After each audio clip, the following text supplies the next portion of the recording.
Hi hello viewers welcome to social post TV. నేను మీ శ్వేత. So మనం అందరం కూడా గత 2-3 రోజులుగా ఈ మంచు ఫ్యామిలీలో జరుగుతున్న వివాదం అయితే చూస్తూనే ఉన్నాము. మరి దాని గురించి మనతో పాటు డిస్కస్ చేయడానికి మన స్టూడియోలో ఉన్నారు హైకోర్టు అడ్వకేట్ సుబ్బు గారు. నమస్తే సార్. నమస్కారం. ఎలా ఉన్నారు? చాలా ఉన్నా, మీరు ఎలా? బాగున్నాను సార్. రెస్పెక్టెడ్ పొజిషన్స్ లో వీళ్ళందరూ ఉన్నారు. ఏం గొడవ జరిగినా 4 గోడల మధ్యలో జరగాలి. కానీ ఇక్కడ నా సపోర్ట్ ఇద్దరికి కాదండి. As per audience my questions are here. So Mohan Babu and Manchu Manoj వీళ్ళ గొడవలో బయటకి వచ్చేంత వరకు అయ్యింది అని అంటే ఇక్కడ మంచు మనోజ్ యొక్క ఆవేదన ఎక్కువ కనిపిస్తుంది. మోహన్ బాబు గారు చేసిన ప్రవర్తన నెగిటివ్ ట్రోల్ అయ్యింది అది. సో ఈయన ఆవేదన ఏంటి అని అంటే, మా అన్న చెప్పినట్టు నేను వర్క్ చేశాను, నేను ఎక్కడ పడితే అక్కడ సైన్స్ చేశాను, నమ్మాను, వాళ్ళు చెప్పిన విధంగా నేను నడుచుకున్నాను, స్టిల్ నన్ను ఎందుకు, నా పిల్లల్ని నా భార్యని ఎందుకు టార్గెట్ చేస్తున్నారు అన్న ఒక ఎమోషనల్ పాయింట్ ఏదైతే ఉందో దానికి కొంతమంది సపోర్ట్ చేస్తున్నారు. మరి దీనిపైన మీ అభిప్రాయం ఏంటి? అయితే చూడండి, భారతని అంటే మీకు హిందూ మ్యారేజ్ యాక్ట్ లో చూసుకున్నట్లయితే ఒక అంటే సాంప్రదాయమైన కుటుంబంలో ఒక అంటే తల్లి తండ్రి అన్న తమ్ముళ్ళు ఉన్న కుటుంబాలు ఆటోమేటిక్ గా భార్యలు అనే వాళ్ళు ఎంటర్ అయిన తర్వాత కొన్ని సామాజిక మార్పులు, కొన్ని కుటుంబ మార్పులు జరుగుతుంటాయి అన్నమాట. సో అలాంటి మార్పుల్లో ఏంటంటే, ఇప్పుడు పెళ్లి కాక ముందు వరకు కూడా ఎటువంటి ఇబ్బంది లేని బాబు గారి కుటుంబంలో మంచు మనోజ్ గారికి కానీ మోహన్ బాబు గారు కానీ ఆఫ్టర్ మ్యారేజ్ తర్వాత ఎలాంటి గొడవలు ఎందుకు వచ్చాయని మీరు ఎప్పుడన్నా అంటే ఈ క్వశ్చన్ ఇస్తున్నారా?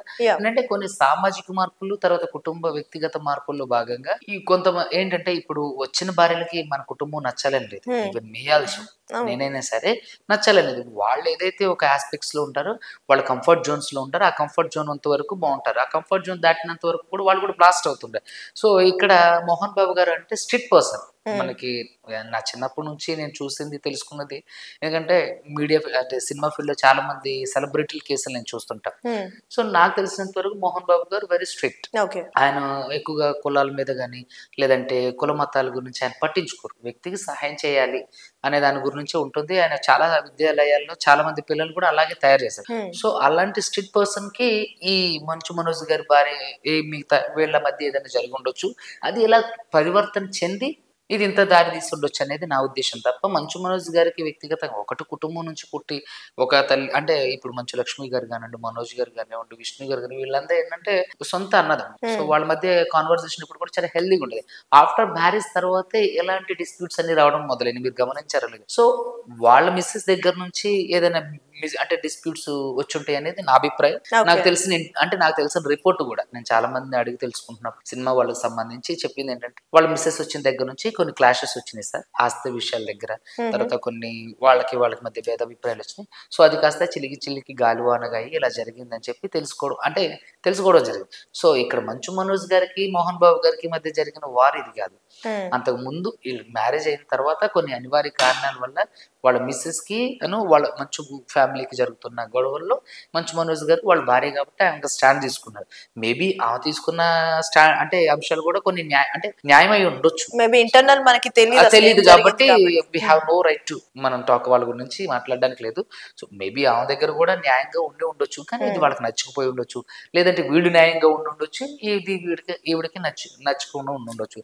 సో ఇలాంటి అంశాల్లో ఏంటంటే మొత్తానికి ఏదైనా పరువు మాత్రం అనేది పబ్లిక్ డొమైన్ లో అది ఇంటర్నల్ ఏం జరిగింది అనేది ఎవరికి తెలీదు, కానీ బయట కనిపించే దాని మీదే ఎవరైనా జడ్జ్ చేస్తారు.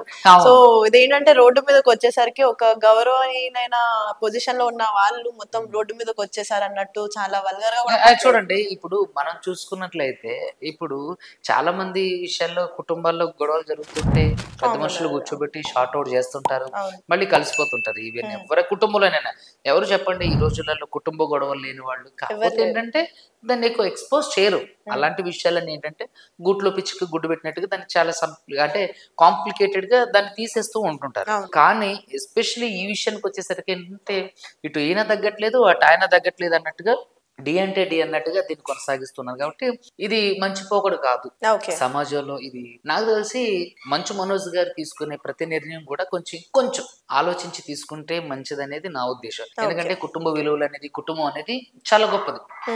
అలాంటి విషయంలో ఒక మంచి గౌరవప్రదమైన కుటుంబం నుంచి మోహన్ బాబు గారు అంటే ఆయన యాక్టర్ గా గొప్ప స్థాయిలో ఉన్న వ్యక్తి, రాజకీయ నాయకుడిగా గొప్ప స్థాయిలో ఉన్న వ్యక్తి, వ్యక్తిత్వంలో కూడా మంచి స్థాయిలో ఉన్న వ్యక్తి. కాబట్టి కొంచెం చిన్న వాళ్ళని ఆచితూచి నిర్ణయం తీసుకోవటం మంచిది. ఏంటంటే రేపొద్దున ఏ డ్యామేజ్ అయినా సరే పోడ్చలేనిది. అవును. సో కాబట్టి ఆలోచించి పెద్ద మనుషుల్లో కూర్చొని ఇది సామరస్యంగా పరిష్కరించుకుంటే వాళ్ళతో పాటుగా సమాజంలో కూడా చాలా వరకు మంచిది.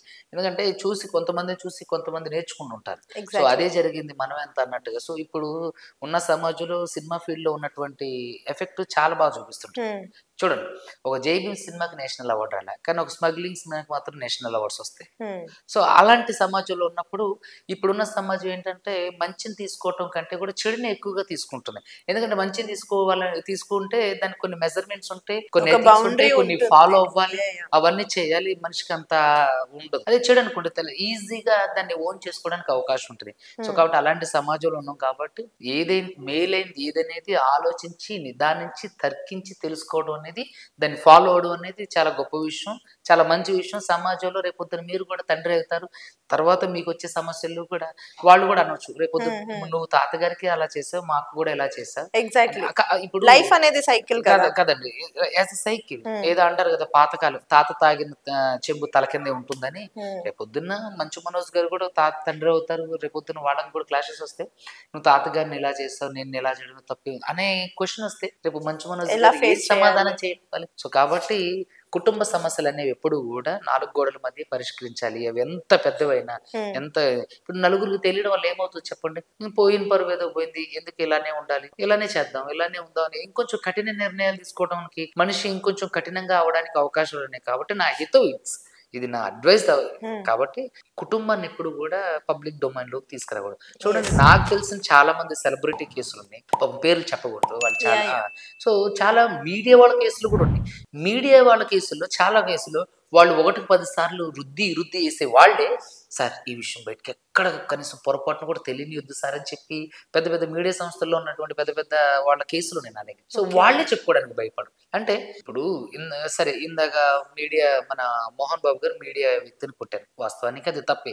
కానీ ఆయన ఆ ఎమోషన్, ఆయన మైండ్ సెట్, ఆయన ఉన్నటువంటి నిర్ణయాలు తీసుకునే అంటే ఏమంటారు విజ్ఞత కోల్పోయిన సమయంలో ఇలా అడగడం అనేది తప్పు అనేది నా ఉద్దేశ్యం. అదే సేమ్ సిట్యుయేషన్ ఇప్పుడు మీరెలా అయితే 'మోహన్ బాబు' గారి గురించి చెప్తున్నారో, సేమ్ సిట్యుయేషన్ 'మంచు మనోజ్' కూడా అదే చేసుండొచ్చేమో. విజ్ఞత కోల్పోయి బయట ఇక్కడ ఏంటంటే 2 అంశాలు. ఈయన యంగ్, ఆయన ఓల్డ్. ఓకే. ఆయన చాలా చూసుంటారు. కొంత ఏమంటారంటే వాళ్ళకి వయసు రీత్యానే ఎక్స్‌పీరియన్స్. కొన్ని యాహ్! ఎమోషన్స్‌ని వాళ్ళు ఏమన్నా కంట్రోల్ చేయలేరు. హ్మ్. సో ఇంకోటేంటంటే ఆయన బాగా ట్రిప్ అయ్యి ఉన్నారు ఆ సందర్భంలో. సో ఆ సందర్భంలో మీడియా మిత్రుల్ని మీద చేసుకోవటం, గాయపరచడం అనేది జరిగింది. హ్మ్. సో ఒక వ్యక్తి మీరు చూసుకున్నట్లయితే రేపొద్దున కేసు దగ్గరికెళ్ళినప్పుడు గూడా ఆయన విజ్ఞత అంటే ఆయన అంటే అవునవును. కాన్షియస్‌లో అలా చేశారనేది కూడా పరిగణలోకొస్తుంది. వస్తుంది. సో కాబట్టి ఆయన టోటల్‌గా ట్రిప్ అయ్యి అంటే కాన్షియస్ కోల్పోయి ఆయన అంటే ఉద్వేగంలో ఆవేశంలో ఉన్నప్పుడు జరిగింది. సో కాబట్టి దాన్ని కూడా కన్సిడర్ చేస్తారు. హ్మ్. నార్మల్‌గా ఉండి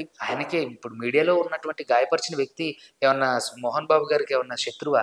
లేదంటే మీడియా మిత్రులున్నారు. ఆళ్ళేమన్నా సో 'మోహన్ బాబు' గారికి ఏమన్నా చెడు చేశారా? హుహు. అది ఆ క్షణంలో జరిగినటువంటి అదొక యాక్సిడెంట్. అదొక ప్రమాదం. దాన్ని ఇన్సిడెంట్‌గా మనం చెప్పలేం. అదొక కానీ ఆ యాక్సిడెంట్. ప్రమాదం నిజంగా పెద్దదై ఉండి, ఇంకొంచెం ఇంకా ఖచ్చితంగా గాయమై ఉండుంటే ఖచ్చితంగా ఏంటి అని మా జర్నలిస్టులందరూ ఆ! ఐక్యమై నిరసన ఖచ్చితంగా చేస్తున్నారు. అది ఇంకొంచెం ప్రమాదమైనట్టయితే ఖచ్చితంగా చట్టపరంగా చర్య తీసుకోవాల్సిందే. Hmm. No one can escape from the god అని ఎలా అంటామో, no one can escape from the law. Law. True. ఎవరు కూడా లా నుంచి తప్పించుకోలేరు. దేవుడి కనుదృష్టి నుంచి తప్పించుకోలేరు. హ్మ్. ఒకవేళ ఆయన అది నిజంగా తీవ్ర రూపం ఆయన కాన్షియస్‌లో లేకపోయినప్పటికి కూడా ఆ మీడియా మిత్రులు ఎవరైతే ఉన్నారో వాళ్ళకి నిజంగా దారుణమైన సిట్యుయేషన్ అయినప్పుడు ఖచ్చితంగా అది తీసుకోవాల్సిందే. ఇప్పుడైనా సరే 'మోహన్ బాబు' గారి మీద యాక్షన్ తీసుకోవాల్సిందే. కానీ ఆయన ఉన్న స్థితిని అర్థం చేసుకొని, ఆయన ఉన్న పరిస్థితిని అర్థం చేసుకొని, ఆయన టోటల్‌గా ట్రిప్ అయిన పరిస్థితిని అర్థం చేసుకొని, దీన్ని కన్సిడర్ చేస్తే మంచిది అనేది నా ఉద్దేశ్యం. ఇప్పుడు ఆయన ఒక తండ్రిగా మనం ఆలోచిస్తే, ఆయన చేసింది తప్పు కాదనేది నా ఉద్దేశ్యం. ఏది? తన కొడుకు మీద. ఓకే. కానీ మీడియా మీద చేయడం అనేది కొంచెం కొంతవరకు తప్పు. బాధాకరం. ఎందుకంటే ఇప్పుడు జర్నలిస్ట్ తన బాధ్యతను నిర్వర్తించడానికి ఎళ్ళింది. సో ఆయన మీద చేసుకోవడం అనేది తప్పే. కానీ ఆయన ఆ ఆలోచన అంటే ఆ వివేచన జ్ఞానంలో లేరప్పటికి. ఎందుకంటే అప్పటికి మీటింగ్ కోల్పోతాం. జరుగుతుంది. Obviously heat of the obviously మొమెంట్‌లో చూడండి, ఎవ్వరు ఒక వ్యక్తి కంటిన్యూయస్‌గా 3, 4 గంటలు వర్క్ చేస్తేనే వాడిపోతారు. అవును. ట్రిప్ అయిపోతారు. రెస్ట్ కోరుకుంటుంది. మరి అలాంటిది ఆయన మెంటల్ స్ట్రెస్‌తో పాటుగా సమాజంలో పరుగు పోతుందన్న భయంలో కూడా ఉండిపోయారు కాబట్టి ఆ పొజిషన్ లో ఉన్నారంటే ఒకరి తర్వాత ఒకరు కాల్స్ చాలా హెక్టిక్ సో కాబట్టి ఆయన దాన్ని కంట్రోల్ చేసుకోగలిగిన ఒక ప్రమాదంలా జరిగింది తప్ప అది ఇన్సిడెంటల్ గా ఉద్దేశపూర్వకంగా జరిగింది కాదు. ఇప్పుడు మీరు చూసుకున్నట్లయితే నిన్న పాడి షరీఫ్ పోలీసులు 109 అంటే హత్యాయత్నం కింద దాన్ని చేశారు. నాకు తెలిసి అది నిలవదు కోర్టులో.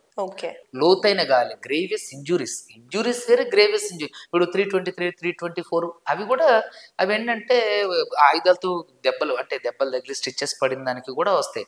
సో ఇది కావాలని ఒక హైర్ అఫీషియల్, ఒక సోషల్ సెలబ్రిటీ, నేను ఒక సెలబ్రిటీ, సామాజిక అంటే తనకి చాలా పలుకుబడి ఉంది కాబట్టి దీన్ని కొంతవరకు హైలైట్ చేయడానికి కూడా అవకాశాలు ఉంటాయి. పరువు తీయడానికో ఇంకా రకరకాలుగా ఉంటారు కదండి. శత్రువులు అనే వాళ్ళకి అనేది ప్రతి ఒక్కళ్ళకి ఉంటది. సో కాబట్టి ఇప్పుడు బిఎన్ఎస్ భారతీయ న్యాయ సంహిత ఏదైతే ఉందో సెక్షన్ 109 అది ఇప్పుడు పోలీసులు దాన్ని ఆల్టర్ చేసినప్పటికీ కూడా గౌరవ న్యాయస్థానాలకు వెళ్ళినప్పుడు ఇవన్నీ ఉంటుంది అన్నట్టు. లోతైన అధ్యయనం ఉంటుంది. ఎందుకు జరిగింది, ఎలా జరిగింది, అలా జరగడానికి కారణాలు, ఎక్స్ప్లెనేషన్స్ ఉంటాయి. డబ్ల్యూఎస్ ఫైల్ చేసుకోవడం అని, కౌంటర్స్ ఫైల్ చేసుకోవడం అని, ఎక్స్ప్లెనేషన్ అని, తర్వాత ఆర్గ్యుమెంట్స్ అని, ఇలా చాలా ఉంటాయి. ఆ లోపల ఎలాంటి మార్పులైనా జరగచ్చు. ఎంతమంది మీరు చూసుకోండి, సల్మాన్ ఖాన్ గారు కృష్ణ జింకల్ని కాల్చి తినేసి చంపిన కేసు ఇప్పటికీ నడుస్తుంది కదండి. దాంట్లో ఎంతవరకు మరి శిక్ష? ఇప్పుడు చాలా మందికి ఏంటంటే కొంతమంది సెలబ్రిటీస్ హోదాని బట్టి కూడా వాళ్ళు సాక్షులు ఇవన్నీ కూడా నార్మల్ కామన్ అయిపోతుంటాయి. ఇప్పుడున్న జరుగుతున్నది అదే కదండి. ఎంతో మంది మర్డర్ చేసి వచ్చిన వాళ్ళు కూడా ఈజీగా బయటకు వచ్చారు. నా ఉద్దేశం ఇక్కడ చట్టం తప్పు చేస్తాం లేదని, క్షమించండి, ఇలా జరుగుతుంది. సో కాబట్టి అప్పటికి ఏదైనా జరగవచ్చు. సో మోహన్ బాబు గారు వాళ్ళకి తగిన కాంపెన్సేషన్ ఇచ్చి క్షమాపణలు చెప్తే కూడా కేసు కాంప్రమైజ్ అవుతుంది.